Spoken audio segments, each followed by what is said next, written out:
Time, and let's just get right into today's show. We're going to cover the vaccine update, tax changes, inflation, the stock market, and again, if you're just joining us for the first time, the Econ Map version 7, which has not changed, to show you kind of what's going on with the vaccine.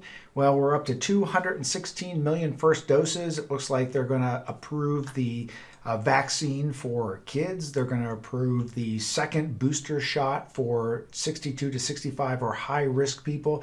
In addition, Merck is now in pre-development of an actual COVID prevention pill. And this would prevent the having to go and get stuck with a needle and would allow a lot easier distribution. It does not require the cold treatment like Moderna does. So that's a positive on the outlook. Unemployment, well, this is a little bit disappointing. There was 194,000 new jobs added versus 500,000 that were expected. Well, what was the reason? Is it because the government's handing out free money and demotivating people to go back to work? Is it now like Los Angeles, which will require the double vaccination before you can even go into a store, a restaurant, a business, anywhere? Or is it just the Delta variant? There's been some news sources that have claimed that the Delta variant has reduced the number of people going back to work. I doubt that. That would presume that people don't want to go spend money. It's not that people don't want to go spend money, it's that they don't want to go back to work. So we don't have, there's help signs up in just about every single restaurant, every retailer. There's still 11 million jobs available, and there's 8.8 million people unemployed. So those numbers just don't match up. So let's get on to the income taxes. So in a recent Joint Committee analysis of the actual White House, they are going to say that they're going to have to break their pledge that Biden said that no one under $400,000 is going to pay any more income tax. Well, based upon the new tax laws that they're trying to pass, those earning from, now this is what I've said over and over again, they are going to hit the middle class.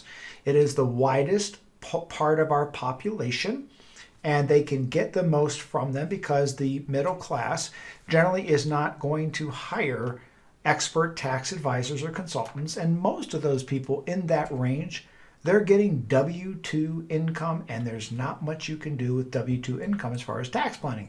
But now the new statistics are those between $50,000 and $70,000 a year are going to see a 1% increase in 2027 based upon the new tax laws, whereas those people earning $200,000 to $500,000 are only going to see a 0.3%. So if you look at what's really going on and the additional programs that they're handing out, child care credit, the expanded monthly fee, $300 per child. There's two parts to this. First is it does not mean that this money that they're increasing on taxes is going to just go and get burned up. Again, we have to remember what's called the velocity of money. If the government brings in more taxes, basically they're choosing where to spend the money and not you. And the difference between them spending the money, or they want to spend the money and not you, is just preference. I would much rather have you as a consumer decide where you want to spend because that creates competitiveness. When the government steps in and says, no, we're going to spend it on X, Y, and Z, and we're going to tax the average person more to do it, I just don't like that governmental control. However, it does not do what the government or what the media purports it's going to do. If they gain more tax dollars and then the government spends those tax dollars, that's still money going out into the economy. It just goes to different places. So if they give it to the poor and middle class through housing, roads, those roads will then be built by companies that will employ middle to low income people. And then that will generate more velocity in our economy. If you look back, a lot of people have said, oh my God, the Democrats are in. Let me clarify something. I don't like the government deciding on what I do with what I earn.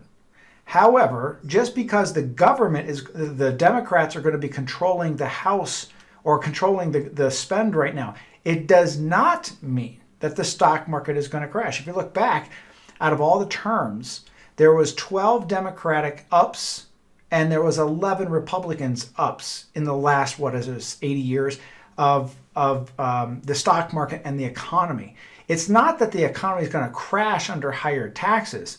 It's just you don't get a choice of where you're going to spend the money. They're going to decide for you. I don't know, that's a little un-American to me, but that's the fight that always goes on, isn't it? So if you look at what's going on, the revenues are going to increase by $1 trillion over 10 years.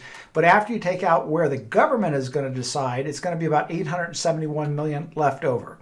And those people that are working super, super hard to build assets, build background, you can see here, we will now be one of the least competitive countries in the world. Only behind Denmark and Chile in the capital gains tax rates. But again, it is higher taxes and getting the government to decide on where we spend the money. Let's talk about inflation. Hyperinflation right now. We know what's going on. Why is it going on? There's free money. There's a broken supply chain. And a lot of Americans just don't want to go back to work. We have what I call the 9/11 effect. If you were around at 9/11, I was a practicing financial planner back then too. And I remember for a while after that, people just didn't want to go back to work. Now, were the dynamics different? Yeah, the dynamics were different. It was still based out of fear. It was fear of terrorists blowing up the next building. Now it's the virus, right? And we also have governmental control, whereas back in 9/11, they try to get people to go back to work. So when would I estimate that we return to the norms? Well, first quarter of next year, I estimate that 25% of our supply chain will be fixed. And the pressure on people to go back to work, because a lot of the free money is going to dry up. Now, not all of it, right? Some of these programs are going to last forever. I mean, heck, if you have 4 kids, you could be getting $1,200 a month tax-free. That's a demotivating factor for a lot of people to not go back to work. Second quarter of next year, probably back to about 50% of our normal supply chain, thus bringing inflation back not to the norm. And then long term is after a year, it's going to take we'll get back to about 75%. But my estimate is, as long as there is free money out there, we're never going to have 100% return to the norm. That's the problem. I mean, we have to learn what happened in the 1960s, 70s, and 80s. Welfare was a free handout. There was not a lot of regulation. People would get free housing, free food stamps, free income. And the unemployment, look at what happened in the Jimmy Carter years. I mean, the unemployment was super high. Inflation was super high. It was just a ridiculous way to run a country. Now, we are in a definite dynamic right now. And if we look at the Roaring 20s, we are tracking about, other than the regulatory issues lack of regulatory government oversight that was not present in the late 1918, 1919, 1920, all the way actually up until the 1930s. We didn't have a Securities Exchange Commission regulatory committee. We didn't have an SIPC. We didn't have FDIC. We didn't have welfare, HUD, unemployment, Social Security. All those things were enacted after the destruction of the 20s. So even if we track right on track with the Roaring 20s, we're still not even close to being, I would say, utilizing the full amount of money that's sitting on the sidelines. Now, I want to bring something up to you, and this you can take with your own opinion, and this is my opinion only.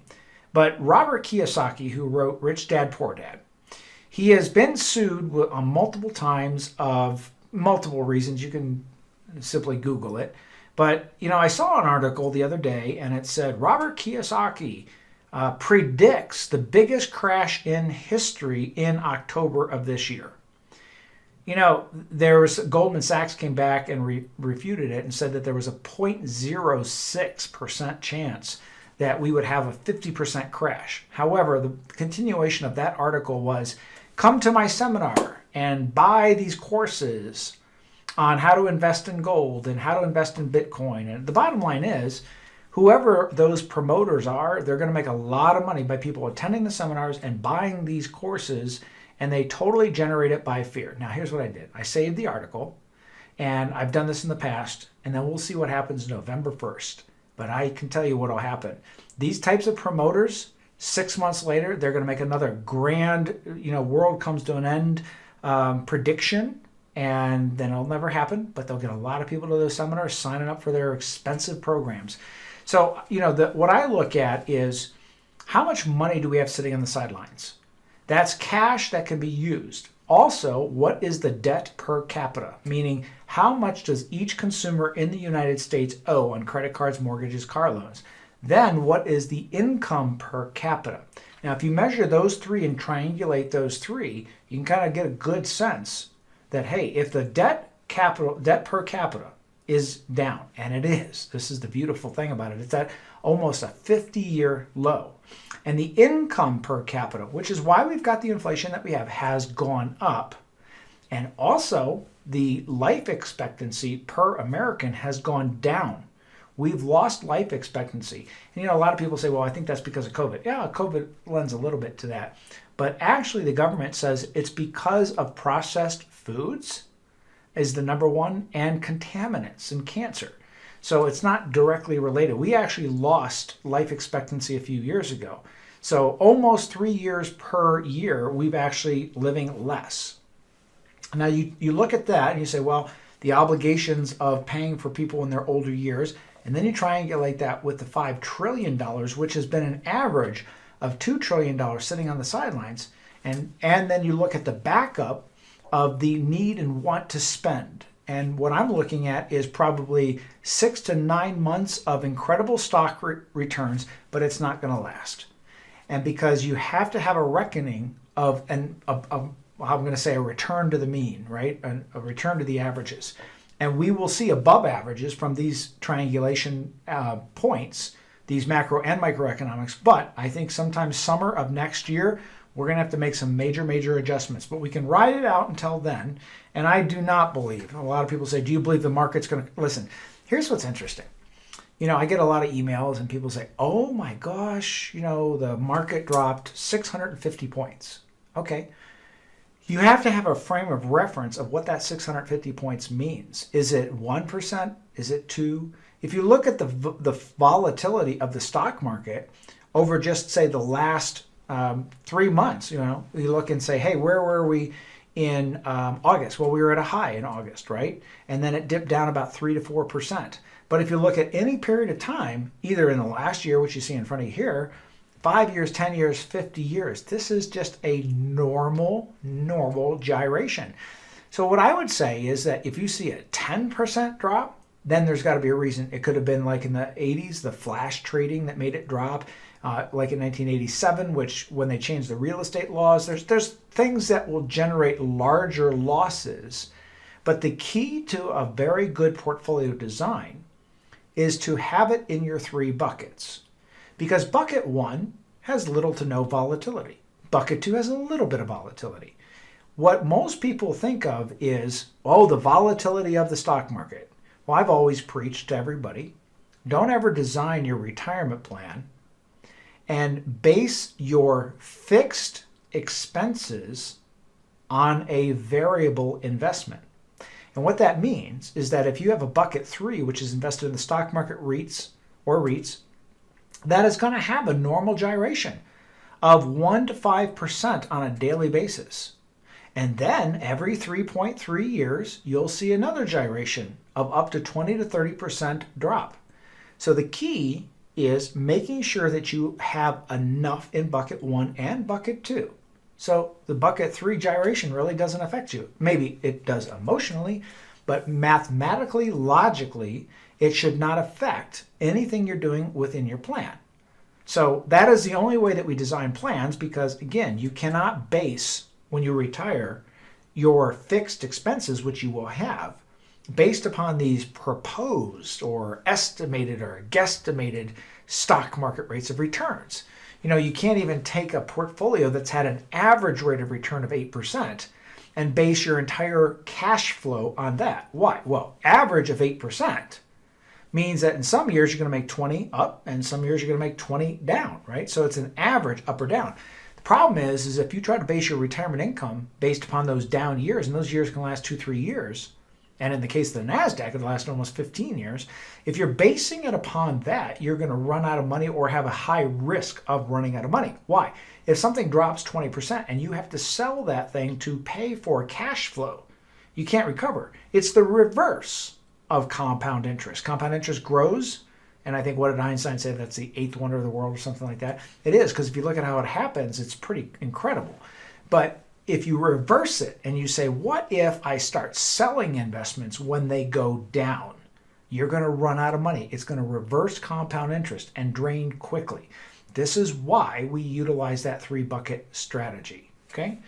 All right. Hey, listen, I'm going to show you the map, the econ map. Not much has changed. I don't see anything changing in my algorithm. Everything is coming just to this algorithm right here has been going since January of 2021. So I haven't changed it. We went through 7 version changes last year based upon what was going on. I adjusted times, values, opportunity times, but this one has not changed. Taxes are going up, right? Stock market, I still anticipate on going up till mid of next year. I still think that second quarter to third quarter of next year is going to be your most opportunistic time to buy or invest in real estate. I would strongly advise to hold off until that time. Okay. All right. The actions to take now. Listen, I'm really telling people, listen, you got to figure out ways to get better tax deductions. If you're paying for life insurance or long-term care insurance, investigate a profit sharing plan and putting them inside those so you can actually deduct them. Refinance your real estate. When I say cash up for getting ready for real estate buying, I'm not saying what you do is you stack cash on the side. I'm saying get home equity loans, refinance and have a home equity loan, refinance and get a reverse mortgage. Set yourself up for when that does happen. Also, consider gifting, because with the new rules, you might want to start moving assets out of your state into the kids' estates. Hey, before we wrap it up today, if you've just joined us today for the first time, we have created a sister site, and it's called wiserretire.com. Again, it's wiserretire.com. And this is really designed, most people that come to us, they have a high net worth, and they come to us to figure out estate planning, tax planning, distribution planning. But what happens if you have children or grandchildren, right? So we set this site up, and at all the back-end education, I've done, I don't know, probably 100 hours of educational videos on this site. In addition, they can sign up for a free online financial planning system.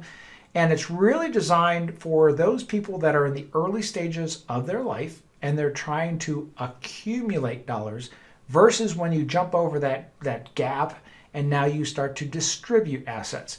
Now, if you do have kids or grandkids and you want to start getting them educated on how to become financially sustainable, tell them about this. Tell them wiserretire.com, or they can just Google all the videos that we put out here by just saying, hey, on Google, just say Wiser Retire on YouTube, and they'll find this station. Now, if you're more in the distribution phase, then the H&H retirement system is definitely the way to stick with, because that education is specifically designed for higher net worth and distribution people. And again, all you have to do is just Google H&H Retirement Design and Management on YouTube. You're going to get this page that you see in front of you here, and all you have to do is just hit the red button to subscribe, and then you're going to start getting videos, and you'll get notifications when we post a new educational video. Hey, without any further ado, we're going to let you get back to your weekend. I hope that was helpful. If you've got any questions, give us a call. It's 844-702-1040. Have a great weekend. Ken Himmler signing off.